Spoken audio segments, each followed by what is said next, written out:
Good morning everyone. जय माता दी। आज नवरात्रि के माँ का तृतीय स्वरूप माता चंद्रघंटा का स्वरूप की पूजा की जाती है, जो शांति और सौम्यता का प्रतीक है। और आज माँ का नवरात्रा का तीसरा दिन है, इसलिए हम 3 अंक के बारे में आज बात करेंगे। और विश्व की कई सभ्यता, संस्कृति और धर्म की धारणा ये है कि 3 अंक बहुत ही पवित्र है और ये पूरे मानवीय विकास और इतिहास में अंक 3 को प्रति अनोखा महत्व दिखाई देता है। और 3 अंक के प्रति मनुष्य का लगाव हजारों वर्ष पुराना है। हम किसी भी धर्म और किसी भी संस्कृति के प्रति देखेंगे तो हर जगह प्रमुख देवता 3 होते हैं, जैसे कि हिंदुओं के त्रिमूर्ति ब्रह्मा विष्णु महेश, बौद्ध धर्म के भी 3 रत्न हैं और ईसाई धर्म के भी 3 होली ट्रिनिटी है, जैसे कि जन्म, जीवन और मृत्यु। और जैसा कि हमारा आज का टॉपिक ही है कि साथ हो जब 3 तो जिंदगी होगी बेहतरीन। तो आज मैं आपसे साझा करूंगी कि 3 अंक का हम सभी के जीवन में कितना इंपॉर्टेंस है। तो विश्व में त्रिगुणात्मक शक्ति का विशेष महत्व है। शास्त्रों में भी 3 अंक को विशेष महत्व प्राप्त है। ब्रह्मा विष्णु महेश यानी कि 3 देव है, जो क्रमशः उत्पत्ति, पालन और संहार व्यवस्था के नियामक है। अतः आज मैं आपको बताना चाहूंगी कि किस तरह से हमारी सृष्टि की संरचना हुई और इनकी शुरुआत कैसे हुई। तो आई थिंक सभी लोग आप जानना चाहेंगे इस बारे में, क्योंकि हम सब इस सृष्टि में रहते हैं, कि उसका निर्माण कैसे हुआ। तो आइए आज मैं आप सभी को नारी शक्ति के महान स्वरूप के दर्शन कराती हूँ अपने साझा करने के द्वारा। जो ब्रह्म शक्ति है, आदि शक्ति है, ये उस समय की बात है जब कुछ भी नहीं था। कुछ भी यानी कि मृत्यु नहीं थी क्योंकि जीवन भी नहीं था, अमरता नहीं थी क्योंकि हिंसा नहीं थी, और दिन और रात का भेद नहीं था क्योंकि प्रकाश नहीं था, ऊंचाइयां नहीं थी क्योंकि पर्वत नहीं थे, गहराइयां नहीं थी क्योंकि जल नहीं था, क्योंकि अंधकार था, केवल अंधकार। और उसी अंधकार में एक हलचल हुई, एक इच्छा जागी और आत्मा का पहला बीज बोया गया और एक महाशक्ति का उदय हुआ, महालक्ष्मी, जो कि मूल प्राकृतिक है, जिन्हें आदि शक्ति के नाम से भी जाना जाता है। तो माँ आदि शक्ति ही ब्रह्म शक्ति है। ब्रह्म निराकार है और माँ उसी ब्रह्म का साकार स्वरूप। तो जिस प्रकार प्रकाश ना हो तो लो का कोई अस्तित्व नहीं होता, उसी प्रकार माँ आदि लक्ष्मी के बिना ब्रह्म का कोई अस्तित्व नहीं है। तो ब्रह्म लो है और माँ आदि शक्ति उसका प्रकाश है। हमारी प्रकृति माँ आदि शक्ति है, वो नारी है, इसलिए जन्म देने की शक्ति केवल आदि शक्ति में है और इसलिए वो माँ है। ये ब्रह्मांड की, ये जो पूरा ब्रह्मांड है, ये महाशक्ति की रचना है और आकाश इनका मस्तिष्क और जो धरती है वो इनका मध्य भाग और जो पाताल है वो इनके चरण है। यानी कि पूरी सृष्टि में हमारी माँ आदि शक्ति ही है। इनकी इच्छा थी कि ये ब्रह्मांड पूरा खुशियों से भरा रहे, इसलिए इन्होंने त्रिदेव को उत्पन्न किया। तो माँ शक्ति स्वरूपा ने त्रिदेव को आदेश दिया कि सृष्टि का संचार करो। तो ब्रह्मा जी ने मानस पुत्रों को उत्पन्न किया जो कि ब्राह्मण कहलाए, और उन्होंने विष्णु जी को आदेश किया कि इनका पालन करे और शिव को आदेश दिया संहार करे, लेकिन दोनों ने हाथ खड़े कर दिए। तो फिर इसके बाद जब सृष्टि बढ़ नहीं पाई तो माँ ने 3 देवियों को उत्पन्न किया, महालक्ष्मी, महासरस्वती, महाकाली। तो ब्रह्मा जी को आदेश मिला कि सृष्टि की रचना करने का, तो किसी भी चीज की रचना करने के लिए बुद्धि तो चाहिए, इसलिए इनका विवाह माँ सरस्वती के साथ हुआ। और विष्णु जी को आदेश मिला था सृष्टि का पालन करने के लिए, तो किसी भी चीज का पालन करने के लिए धन जरूरी है। तो विष्णु जी का विवाह माँ लक्ष्मी के साथ हुआ और उन्होंने माँ लक्ष्मी के साथ अपने जो कार्य था उसका कार्यभार संभाला। और शिव जी को आदेश मिला था संहार करने के लिए, और बिना शक्ति के संहार होना मुश्किल है, इसलिए शिव का विवाह हमारी शक्ति रूपा महागौरी के साथ हुआ। तो चाहे निर्माण करना हो, चाहे पालन करना हो या श्रृंगार करना, नारी और पुरुष एक दूसरे के सहयोग से ही होता है और अकेला कोई भी कुछ नहीं कर सकता। तो नारी को प्रकृति माना गया है और नर और नारी एक दूसरे के पूरक है। इस तरह से सभी ने मिलकर सृष्टि की संरचना की, जो हमारे 3 देव और 3 देवियों के बिना संभव नहीं था। सृष्टि की रचना के आधार पर ही 3 देव है और शुरुआत ही 3 अंक से हुई। तो इस अंक का महत्व क्या है आप खुद समझ सकते हैं। ब्रह्मा जी भविष्य के प्रतिपादक है और माँ सरस्वती भी, और विष्णु भगवान और माँ लक्ष्मी ये वर्तमान के दाता हैं, और भगवान शिव और माँ गौरी भूतकाल के। और मूल रूप से देखा जाए तो मौसम भी तीन है, सर्दी, गर्मी और बरसात। बारिश होने से ही धरती पर सभी प्रकार की वनस्पतियों का उत्पादन होता है और हरियाली छा जाती है, और ठंड आने पर सब खिल जाती है और गर्मी में फलीभूत होती है। तो गर्मी आग की प्रवृत्ति है, बारिश पानी का, और सर्दी हवा का प्रतीक है। तो हमारे त्रिदेव में भी ब्रह्मा जी पानी प्रवृत्ति के हैं, और विष्णु जी हवा, और शिव जी आग प्रवृत्ति के हैं। और नाड़ी भी तीन है, ईड़ा, पिंगला और सुषुम्ना। अगर हम ईड़ा या पिंगला के प्रभाव में हैं तो हम बाहरी स्थितियों को देखकर प्रतिक्रिया करते हैं, लेकिन एक बार सुषुम्ना में ऊर्जा का प्रवेश हो जाए तो हम एक नए तरह का संतुलन पा लेते हैं। स्वर्ग लोक, पृथ्वी लोक और पाताल लोक, इन तीनों लोकों का वर्णन भी हमारे धर्म ग्रंथों में मिलता है। सूर्य, चंद्रमा और बृहस्पति का सौर मंडल के तीन प्रमुख ग्रह माना गया है, जो हमारी कुंडली और सर्वाधिक प्रभावित करते हैं। सूर्य पिता और आत्मा का, चंद्र आत्मा और मन का, और बृहस्पति ज्ञान और संतान का कारक होता है। अतः इन तीनों का पूजन व अर्चन सुखदायी होता है। भूत, भविष्य और वर्तमान समय का हर रूप दर्शाते हैं, और सत्व, तम और रज ये तीन गुण विश्व में सारभूत माने जाते हैं। इन्हीं के आधार पर सात्विक, राजसी और तामस को भी परिभाषित किया जाता है। और वात, पित्त, कफ इन तीनों अवयवों का संतुलन बिगड़ने पर ही शरीर के विभिन्न रोगों की उत्पत्ति होती है। और ठोस, द्रव और गैस इन तीन तत्वों द्वारा विभिन्न पदार्थों को मूल अवस्था में वर्गीकृत किया गया है। हमारे सनातन धर्म में भी तीन अंक का बहुत महत्व है। यही कारण है कि पूजन अर्चन में अनेक क्रियाएं 3 बार करने का प्रचलन है।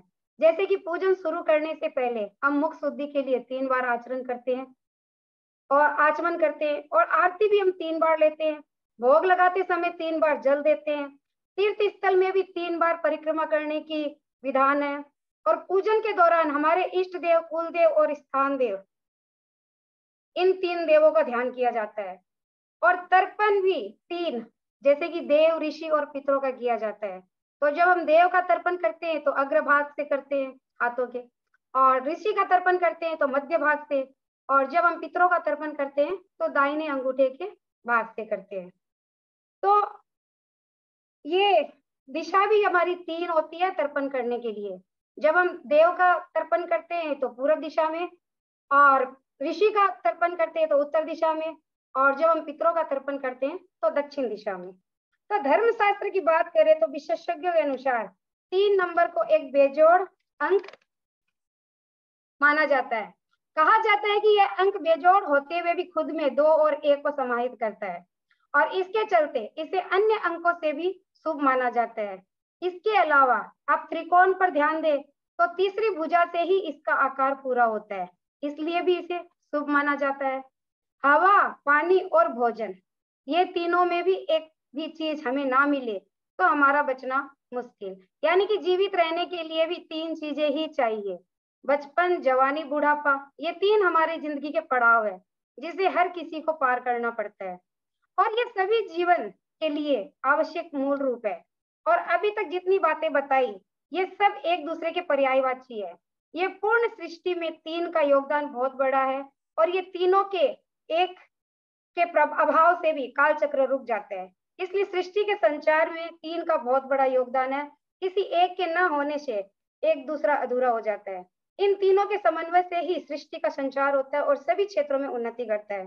जिस तरह से हमने सृष्टि के बारे में जाना, इस सृष्टि के संचार में 3 का योगदान के बारे में जाना, जैसे ब्रह्मा, विष्णु, महेश ने सृष्टि की रचना की, वैसे ही सृष्टि के भीतर भी ऐसे 3 लीजेंड है जो हमारे बीच है, जो मानव रूप में, लेकिन उनके क्रिएशन के बारे में भी बात करूं तो वो किसी बात में हमारे त्रिदेव से कम नहीं।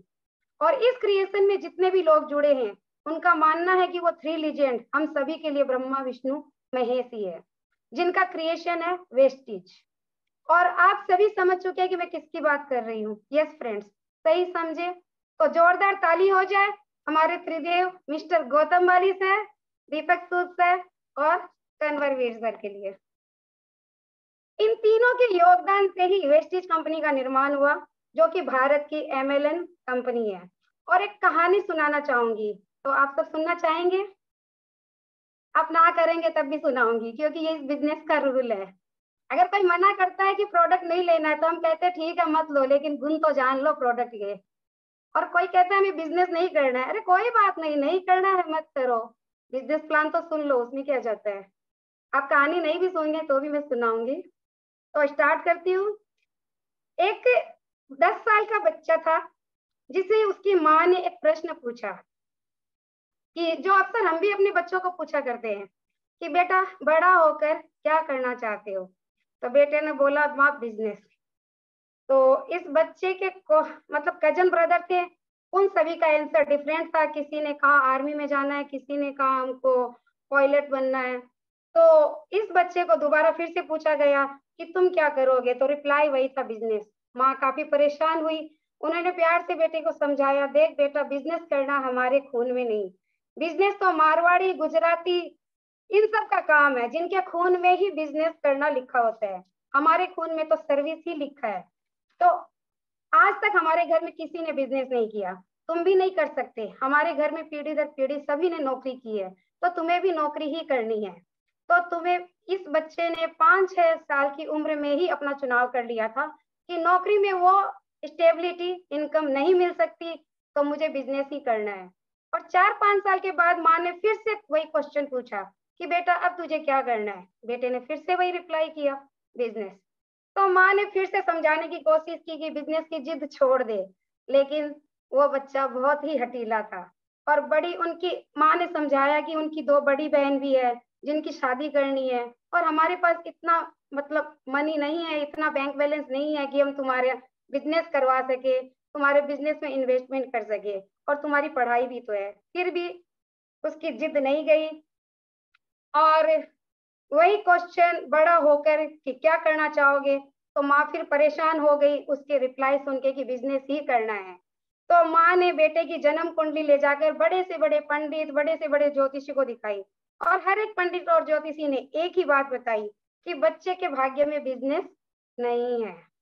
हर माँ बाप का इंटेंशन एक ही होता है कि उसके बच्चे का फ्यूचर सिक्योर हो, और इस बच्चे की माँ का भी इंटेंशन गलत नहीं था। वो भी यही चाहती थी कि उनका बच्चा सेटल्ड हो जाए। और उस बच्चे की किस्मत में बिजनेस नहीं लिखा था, लेकिन उसने तो अपनी किस्मत में बिजनेस करना ही लिखा। उनका कहना यही था कि क्या हुआ जो भगवान ने ऊपर से लिख कर नहीं भेजा, लेकिन आप नीचे से तो लिख सकते हो। अगर आपकी किस्मत किसी और के हाथों से लिखी गई है तो क्या हुआ, आप उसे अपने हाथों से लिखकर चेंज भी तो कर सकते हो। इस बच्चे ने पोस्ट ग्रेजुएशन करने के बाद अपना प्रोफेशनल करियर वर्ल्ड की लार्जेस्ट कंपनी फाइजर के साथ स्टार्ट किया। लगभग 12 साल काम किया वहां पर और प्रोफेशनल एक्सपर्टीज ली। और रियल में कंपनियां चलाई कैसे जाती है, रियल में कंपनियां चलाई कैसे जाती है फ्रेंड्स, मैं जिसके बारे में बात कर रही हूँ नन अदर देन वो कोई और नहीं, हमारे मैनेजमेंट डायरेक्टर मिस्टर गौतम वाली सर है। तो जिन्होंने हम सभी के लिए वेस्टिज कंपनी का निर्माण किया। और सर का कहना है कि अगर वेस्टिज सफल हुई है तो यह कोई एक्सीडेंट नहीं है, इसके लिए उनका प्रीवियस अमाउंट ऑफ एक्सपीरियंस, जिसके कारण प्रोफेशनल वैल्यूज वेस्टिज के अंदर दे सके और जीरो से लेकर उसे कंपनी को नंबर 1 कंपनी बना सके। जब सर फाइजर में थे तो सबसे पहली चीज जो कि सर को पसंद आई, जो कि ये कि कोई भी व्यक्ति कभी कंपनी से बड़ा नहीं हो सकता। सर ने भी वेस्टिज के आगे या पीछे कभी अपना नाम नहीं जोड़ा। सर ने कभी ये नहीं कहा कि गौतम बाली वेस्टिज या वेस्टिज बाली, मतलब जो बड़े बड़े लोग होते हैं वो अपना नाम कंपनी के आगे पीछे जोड़ देते हैं, लेकिन सर ने कभी भी अपना नाम वेस्टिज के आगे पीछे नहीं जोड़ा। और सर का ये मानना था कि किसी भी ये जो कंपनी है जो सर ने मतलब ऑर्गेनाइजेशन का निर्माण किया वो किसी व्यक्ति विशेष पर निर्भर ना हो। तो सर का मानना यह था कि ऑर्गेनाइजेशन ऐसी होनी चाहिए जिसके फाउंडर्स अगर हो या ना हो तब भी वो ऑर्गेनाइजेशन हमेशा तरक्की करती रहे, और इस तरह की ऑर्गेनाइजेशन होनी चाहिए जो वेस्टिज के रूप में क्रिएट की गई है। तो सर ने जब 1996 में डायरेक्ट सेलिंग की शुरुआत की तो सर ने एक बुक पढ़ी, the cyclo period of network marketing. उसमें लिखा था कि कोई प्रोडक्ट काम नहीं करता, कोई मार्केटिंग प्लान काम नहीं करता। अगर किसी भी कंपनी को चूज करना है, सेलेक्ट करना है, तो एक ही चीज सेलेक्ट करो कि कंपनी का मैनेजमेंट कैसा है। जब सर ने पहली बार पढ़ा इस लाइन को तो सर ने कहा मैनेजमेंट से क्या लेना देना भाई, लोग प्रोडक्ट बेचेंगे और मार्केटिंग प्लान से कमीशन लेंगे, इसमें मैनेजमेंट कहाँ आती है। बट सर को 1996 से लेकर अभी तक के एक्सपीरियंस से पता चला कि yes, management play a great role. और बहुत सारी ऐसी कंपनी है जिनको सफलता मिली, तो सफलता मैनेजमेंट के दिमाग में ही नहीं, जुबान पर भी चढ़ गई बोलती थी। लेकिन और एक कंपनी जो 2002 में मलेशिया सिंगापुर की नंबर 1 डायरेक्ट सेलिंग कंपनी थी, सर ने वहां जाकर इस सिस्टम का पोटेंशियल देखा। सर ने देखा कि एक आदमी जो ट्रक ड्राइवर था वो 10 साल बाद महीने के 1.5 करोड़ रुपए कमा रहा था। तो सर ने देखा लोगों की जो इंजीनियर थे, एमबीबीएस थे, जो फुल टाइम डायरेक्ट सेलिंग में काम करते थे और महीने का 35-40 लाख कमाते थे। और सर की प्रॉब्लम भी यही थी कि सर कहते थे सोचने की हिम्मत तो करो। तो सर ने सोचा क्या कारण है कि मलेशिया या अदर कंट्री में डायरेक्ट सेलिंग में इतनी इज्जत देते हैं, इतनी स्टेबिलिटी करते हैं, people select direct selling as a career. तो वहां अल्टीमेटली सर ने रियलाइज किया कि कंपनी खुलती है और कंपनी बंद भी होती है, और बंद इसलिए होती है क्योंकि उनकी मैनेजमेंट के पास नंबर 1 एक्सपर्टीज नहीं होता, दूसरा विजनरी नहीं होता, यानी कि दूर की दृष्टि नहीं होती। और आज जो हम काम कर रहे हैं, आज के 2 साल बाद क्या प्रॉब्लम आ जाएगी, अगर वो फोर्सिंग कर लेंगे, अगर हम पहले से उसका निरीक्षण कर लेंगे, तो कंपनी के अंदर कभी भी कोई प्रॉब्लम नहीं आएगी। तो गौतम बाली सर ने भारत में 2 जून 2004 को वेस्टिज कंपनी की स्थापना करने का निर्णय लिया। तो सर की मुलाकात दीपक सूद सर से हुई। दीपक सर का भी 8 साल का नेटवर्क मार्केटिंग का एक्सपीरियंस था, उन्होंने भी जॉब की थी और वो भी एक मिडिल क्लास फैमिली से ही बिलोंग करते थे। तो दीपक सर ने जब पता चला कि मतलब गौतम बाली सर का नाम उन्होंने सुन रखा था, तो उनको पता चला कि सर एक कंपनी इंडिया में ऑर्गेनाइज करने वाले हैं, तो वो उनके पास गए। और वो उनके पास गए थे सिर्फ एक डिस्ट्रीब्यूटर बनने के लिए, उन्होंने डायरेक्टर के बारे में सोचा ही नहीं था, क्योंकि सोच उस समय उतनी ही थी कि 10-15 हजार कमा ले तो काफी है। तो सर ने जब मिले गौतम वाली सर से, तो सर ने बोला कि क्या चाहते हो, तो बोले सर मैं एक डिस्ट्रीब्यूटर बनना चाहता हूँ। तो गौतम वाली सर ने ऑफर किया कि तुम्हारा एक्सपीरियंस इतना अच्छा है तो क्या तुम डायरेक्टर बनना पसंद करोगे। तो सर ने तुरंत ही वो प्रपोजल स्वीकार किया। और क्योंकि सर को सीखने का बहुत शौक था, दीपक सर हमेशा ही लर्निंग पे फोकस करते थे, उनको जहाँ पे जो चीज सीखने मिल जाए, उनको हमेशा लर्निंग पे फोकस रहता था। तो उन्होंने तुरंत वो प्रपोजल एक्सेप्ट कर लिया और सर के साथ काम करने का निर्णय लिया। और हमारे तीसरे को फाउंडर कन्वर वीर सिंह सर, जो कि एक हम्बल बैकग्राउंड और मिडिल क्लास फैमिली से ही बिलोंग करते हैं। इन्होंने लखनऊ विश्वविद्यालय से एमबीए किया और हमेशा इंटरप्रीनियरशिप का सपना देखा, हमेशा एंटरप्रेन्योरशिप का सपना देखा। और सिंह सर को जब कंप्यूटर से बहुत प्यार था और वे उनकी कैपेबिलिटी से प्रभावित थे, और पर्सनल और प्रोफेशनल दोनों मोर्चों पर अपनी योग्यता साबित करते हुए एक महान उदाहरण साबित हुए युवाओं के लिए।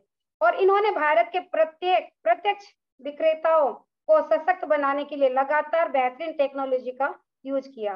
वर्ल्ड क्लास टेक्नोलॉजी सॉल्यूशन के लिए इन्हें सम्मानित किया गया है। और वेस्टिज में को फाउंडर्स के रूप में एक बड़े पैमाने पर डेटा संचालन द्वारा ग्रोथ दे रहे हैं और टेक्नोलॉजिकल इनोवेशन यूज करते हुए। जहां वेस्टिज आज है उसके लिए बहुत हार्डवर्क किया है सर ने। और डिस्ट्रीब्यूटर सेटिस्फेक्शन ही वेस्टिज के प्रमुख लक्ष्यों में से एक भी है। तो एक तो त्रिदेव है, ब्रह्मा विष्णु महेश, जिन्होंने सृष्टि का निर्माण किया, और एक त्रिदेव हमारे वेस्टिज के मैनेजमेंट गौतम बाली सर, दीपक सूद सर और कन्वर सिंह वीर सिंह सर। तो यहाँ पर भी 3 क्रिएटर है, इन्होंने लगातार मेहनत से वेस्टिज आज सफलता की चरम सीमा पर है। तो कुछ लाइंस जो हमारे मैनेजमेंट, हमारे वेस्टिज क्रिएटर के लिए मैं बोलना चाहूंगी, जो मेरे बेटे ने बनाई है, मैंने नहीं बनाई, मैंने उसको कहा था और उसने मुझे बना के भेजा है। इन्होंने वेस्टिज जैसा खूबसूरत प्लेटफॉर्म बना के इन्होंने वेस्टिज जैसा खूबसूरत प्लेटफॉर्म बना के मानो दिया सबको एक उपहार है, मानो दिया सबको एक उपहार है, आपके हर ख्वाब को पूरा कर सकता है, आपके हर ख्वाब को पूरा कर सकता है, यही वेस्टीज का सार है। पूरे एशिया में शोर मचा रखा है, इतना खतरनाक ये हथियार है। आप जुड़ोगे तो पता भी नहीं चलेगा, जब आप वेस्टीज से जुड़ोगे तो पता भी नहीं चलेगा कि आपका बन चुका एक नया परिवार है। ना कोई लड़ाई, ना कोई जाति धर्म, ना कोई लड़ाई, ना कोई जाति धर्म, सबके लिए एक समान, इतना लाजवाब ये व्यापार है। यहाँ सब इतना मिलकर रहते हैं, यहाँ सब इतना मिलकर रहते हैं कि देखने को मिलता आपको भरपूर प्यार है। वेस्टीज में जुड़ने के बाद, वेस्टीज में जुड़ने के बाद हम भी किसी को जोड़ के उसकी मदद कर सकते हैं, ये मिलता हमें अधिकार है। वेस्टीज में जुड़ने के बाद हम भी किसी को जोड़ के उसकी मदद कर सकते हैं, ये मिलता हमें अधिकार है। सोचना नहीं पड़ेगा ज्यादा, सोचना नहीं पड़ेगा ज्यादा, आपका अपलाइन रहता है जो आपको करता तैयार है। और कोई भी प्लेटफॉर्म क्यों ना हो, कोई भी प्लेटफॉर्म क्यों ना हो, कभी मिलती जीत है तो कभी मिलती हार है। और इस प्लेटफॉर्म में उसी को सक्सेस मिलेगी, इस प्लेटफॉर्म में उसी को सक्सेस मिलेगी जो करता मेहनत बार बार है। ये सारी लाइनें मेरे बेटे ने बना के भेजी थी वेस्टीज के बारे में। और इनकी क्रिएशन, वेस्टीज इतनी खूबसूरत दुनिया है, शब्द कम पड़ जाते हैं। वो कहते हैं ना, एक गाना याद आता है, तारीफ करूं क्या इसकी जिसने तुम्हें बनाया। इतना शानदार व्यापार जो किसी जात पात को महत्व नहीं देता, ये गरीब अमीर सभी के लिए एक समान, पढ़े लिखे हो या अनपढ़, आप सभी इसमें काम कर सकते हैं। यहाँ अपंग हो या विकलांग, बदसूरत हो या कोई भेदभाव नहीं, सभी को एक समान अपॉर्चुनिटी दी जाती है। और जो एक दूसरे के लिए सद्भावना, सद्विचार रखते हैं, वही इसमें आगे बढ़ते हैं। और जो परोपकार की भावना से यहाँ आते हैं, वही सफल हो पाते हैं। यहाँ छल प्रपंच झूठ का कोई स्थान नहीं है। और ऐसी भावना से जो यहाँ आता है वो टिक भी नहीं पाता। और इस परिवार से जो जुड़ जाता है वो अपने आप को हमेशा भाग्यशाली ही समझता है। जो भी इस परिवार से जुड़ता है वो हमेशा अपने आप को लक्की फील करता है। जिस तरह सृष्टि में सूर्य ने बिना भेदभाव के सबको धूप एक समान दी है, वैसे ही हमारा वेस्टीज परिवार, हमारे वेस्टीज ने किसी को भी इस दुनिया में किसी के साथ कोई भेदभाव नहीं रखा है। और इस दुनिया में 3 अंक का बहुत महत्व है। सबसे पहले तो हमारे क्रिएटर जिन्होंने वेस्टीज का निर्माण किया वो भी 3 है, गौतम बाली सर, दीपक सर और कन्वरवीर सर। और यहाँ पे जो सबसे बड़ी चीज इस बिजनेस में सक्सेस होने के लिए हमें जो होती है, जब हम ज्वाइन करते हैं तो एक हमारी अपलाइन और हम सेल्फ और डाउनलाइन, अगर तीनों में से एक भी हमारे साथ नहीं, अगर अपलाइन है, सेल्फ है और डाउनलाइन नहीं हो रही, तो भी इस बिजनेस में सफलता मुश्किल है। तो तीनों का होना बिल्कुल जरूरी। और इन तीनों में से, और हमारे ट्रेनर भी कहते हैं कि 3 साल कंसिस्टेंसी इस बिजनेस में कर लीजिए, आपको आगे बढ़ने से कोई नहीं रोक सकता। सिर्फ 3 साल। तो 1 वर्ष तो हमें सीखना है, दूसरे वर्ष सिखाना है और तीसरे वर्ष पैसा कमाना है। और अपलाइन से सीखना है, डाउनलाइन को सिखाना है और बीच में पैसा कमाना है। और जो हमारा वेस्टीज ऐप है वो भी हमारा 3 मंथ का रिकॉर्ड हमेशा दिखाता है। हमारे पास वो क्या, लास्ट मंथ, करेंट मंथ और नेक्स्ट मंथ, और तीनों की डिटेल हमें मिल जाती है कि हमारा तीनों महीने में क्या पोजीशन था। और वेस्टेज हमारा जो 3 चीज जरूरी है वेस्टेज करने के लिए, एजुकेशन, मोटिवेशन और रिकॉग्नाइजेशन। और एज ए सिस्टम अगर हम सफल होना चाहते हैं तो 3 प्रोस्पेक्टिंग डेली जरूरी है। और हमारा सौम्य सर का जो सेशन होते हैं, सर बताते हैं कि 3 आर, ट्रिपल आर, जिसको कि हमें यहाँ यूज करना है। अगर हम उसको यूज नहीं करते तो हम सफल नहीं हो सकते। रिक्रूटमेंट, रिटेलिंग और retaining for grow your business. तो ये सभी हमारे वेस्टेज बिजनेस के लिए आवश्यक मूल रूप है। अगर किसी एक का भी अभाव इस बिजनेस में है तो ग्रोथ रुक जाती है। 3 अंक की सृष्टि, 3 अंक का सृष्टि और वेस्टेज दोनों में ही बहुत योगदान है, इसलिए ये बहुत ही महत्वपूर्ण अंक है। लेकिन कहीं कहीं इसे अशुभ भी मानते हैं। जैसा कि मैंने अपने ही घर में देखा है कि थाली में 3 रोटी एक साथ नहीं परोसते, बाहर जाना हो तो 3 लोग एक साथ नहीं निकलते, या कहीं बाहर जाते समय 3 लोग एक साथ थाली में बैठ के भोजन नहीं करते। तो ये सारे कुछ में साइंटिफिक मतलब रीजन भी है और कुछ अंधविश्वास भी है। और हमें सृष्टि और वेस्टिज दोनों से ही बहुत अच्छी इंस्पिरेशन मिलती है।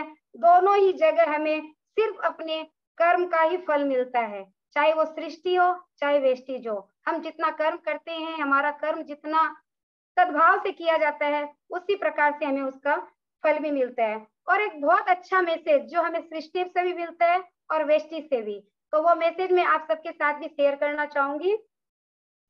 लोहा जितना तपता है उतनी ही ताकत रखता है, लोहा जितना तपता है उतनी ही ताकत भरता है, सोने की जितनी आग लगे वो उतना प्रखर निखरता है, हीरे पर जितनी धार लगे वो उतना खूब चमकता है, मिट्टी का बर्तन पकता है तब धुन पर खूब खनकता है, सूरज जैसा बनना है तो सूरज जैसा जलना होगा, नदिया सा आदर पाना है तो पर्वत छोड़ निकलना होगा।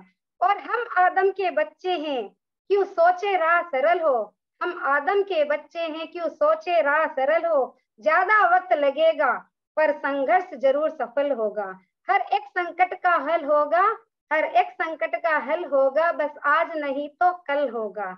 और ये बहुत ही खूबसूरत मैसेज के साथ में अपना आज का सेक्शन यहीं एंड करना चाहूंगी। और जैसा आज का टॉपिक मुझे दिया गया, साथ हो जब तीन जिंदगी होगी बेहतरीन, तो बहुत सारी चीजें मैंने सोची थी लेकिन शायद मैं नहीं कर पाई इसमें एक्सप्लेन। और आई थिंक आज के टॉपिक को थोड़ा बहुत जो भी जस्टिफाई कर पाई हूँ। और कल का जो हमारा सेशन होगा, कल नवरात्रा का चौथा दिन 4 अंक को एक्सप्लेन किया जाएगा हमारी ग्रेट लीडर के द्वारा। 4 अंक पर कर लो विचार, 4 युग 4 धाम 4 मुनि कुमार, 4 वर्ण 4 ही प्राणी 4 वेद का सार, 4 आश्रम 4 पुरुषार्थ 4 नीति पर कर लो विचार, और 4 गुरु हमारे पास हो तो मिल जाए जीवन का सार। जय माता दी, जय Vestige. Over to you ma'am. Thank you Santosh ji. सबसे पहले तो मैं आपके बेटे के लिए ताली बजाना चाहती हूँ, बहुत ही अच्छा लिखा उन्होंने। आपका आज का सेशन बहुत ही अच्छा था। ब्रह्मांड का 3 क्रिएटर के साथ साथ वेस्टीज के 3 क्रिएटर और अपने टीम के 3 क्रिएटर, तीनों को आपने 3 अंक से जोड़ दिया। ये सही बात है कि टीम में भी अपने को अपलाइन, सेल्फ और डाउनलाइन चाहिए। और वेस्टीज के 3 क्रिएटर है ही खैर, और ब्रह्मांड के 3 creator Brahma Vishnu Mahesh. Superb session था आपका। मैं आगे सब फॉरवर्ड करूंगी कमेंट्स के लिए।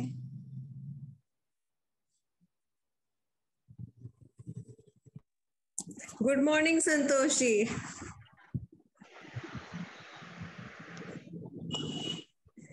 बहुत अच्छा, 3 का महत्व आपने कितनी अच्छी तरह बताया। धर्म से वेस्टीज का सफर। वाह, ये हमारे मन का वहम है कि 3 तिगाड़ा काम बिगाड़ा, लेकिन 3 तिगाड़ा काम सुधारा, ये सीखना है। Thank you very much.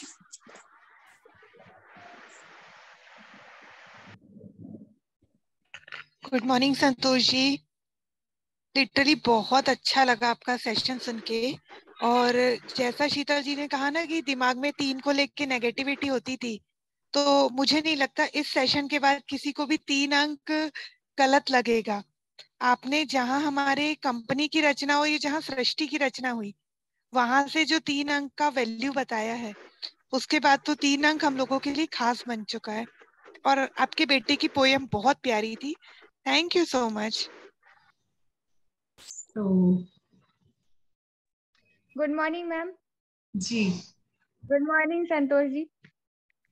Ma'am क्या होता था, मैं अपने हस्बैंड को ना रोटी देती थी जब बना के, तो 3 रोटियां देती थी। वो अक्सर टोकते थे, मेरी सासू माँ भी देख ली थी तो वो भी टोक रही थी, 3 क्यों देती हो? अब शायद आंसर मिल जाएगा बताने का।